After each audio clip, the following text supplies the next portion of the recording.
them.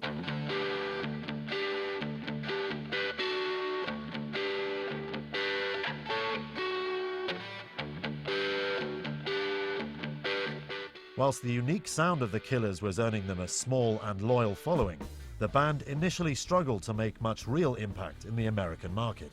They played in this little dive bar just behind the Double Down near the Hard Rock. And I went and I listened and I liked it, but for what was going on in the music scene at the time, I didn't know what to do with it. At that time, more so than now, a lot of the screamo, emo stuff was going on, you know, real heavy, just the typical black eyeliner, you know, studded wrist cuffs. And I couldn't see where I could book them or what direction I could put them in or anything. It just didn't make any sense for me at the time. So, you know, putting the Killers on a bill with them would really not be conducive to either of the, you know, their crowd, because they'd end up just getting into a big gnarly pit and, you know, someone's going to the hospital. It was such a different sound coming out of Vegas. I mean, you know, even the early stuff, even the early raw tracks were a lot different than what, you know, than what had come out there. I mean, because, you know, at the local scene at the time, there was really just like a lot more hardcore, not really hardcore, but more, you know, harder bands, hard metal, you know, metal and stuff like that. So it was like a breath of fresh air, really.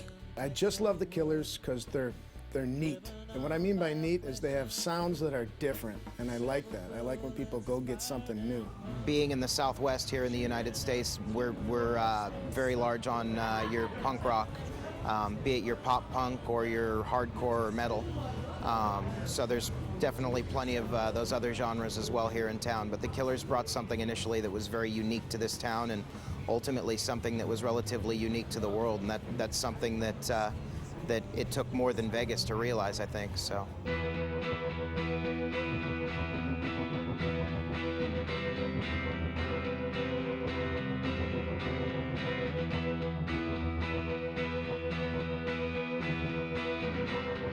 Although generating some interest in the record industry, the Killers still didn't have the record deal they craved. In early 2003, a major label executive invited them to perform a showcase for Warner Brothers in LA. Though Warner didn't sign them, a rep passed a copy of the Killers demo onto UK indie label Lizard King Records. By the summer, the Killers had a British record deal and a growing buzz. There are a lot of different ways for a band coming out of Las Vegas to get noticed. It's much the same as it is in most any town here in the US. If you're not in New York or you're not in Los Angeles or maybe even something like Chicago or Seattle that's very well known for its local music scene, the ability for artists to get noticed in pretty much any town here in the country is relatively difficult. You have to strive and find other opportunities, and whether that means packing up and relocating to Southern California, or in the Killers' case, going over to the UK. Obviously, it was before Vegas's time, before United States time, since they ended up making it in the UK before they made it here. So The scene over in the UK and in Europe has always been, at least I've always considered it to be ahead of the scenes here in the States. I think it's much more progressive over there. I think that people are more accepting to things, you know, on the other side of the pond.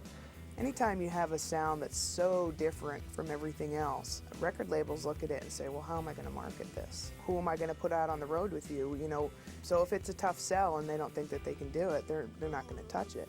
You know, and those are the types of acts that down the road you look back with hindsight and they were geniuses. They were ahead of their time. I really honestly think that the European market is just smarter when it comes to that stuff. Yeah, you got your Blur, you got your Oasis, but just like I said, you got bands that were even before that. You got the Charlatans, you got the Stone Roses, you got the Smiths. I mean, you got bands that were doing things, again, that were a little bit different. I don't really understand how some of the bands that should be huge here are not, you know, and yet, you know, everyone over in Europe is like, oh yeah, we know about those guys. I mean, you know, we've known about them forever.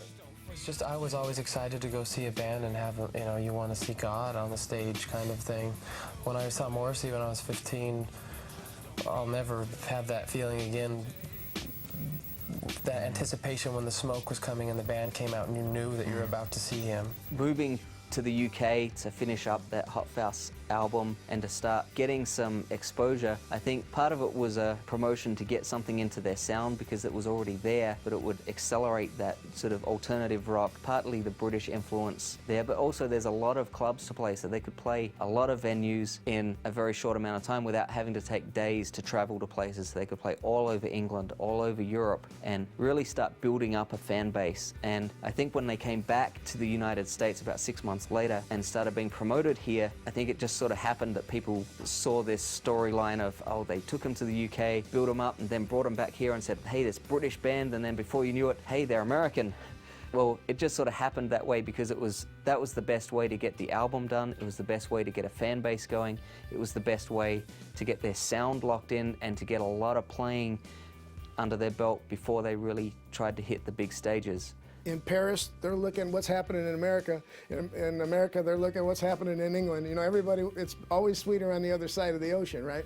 Jimi Hendrix did it earlier on. He did it in the 70s. He left here because he couldn't get things going, hit the UK, things went really well, came back here, all of a sudden he was a superstar. There's two ways to look at the credibility issue of the Killers, quote unquote, coming from the UK. Unfortunately for the band, the misnomer when they first returned to the US, that a lot of the new audiences that they were encountering just instantly assumed that they were from overseas. I got to assume had to probably frustrate the guys to a certain extent. But by the same token, it lent a lot of people a new understanding, and if that's what people needed in order to give the music an honest listen, then so be it.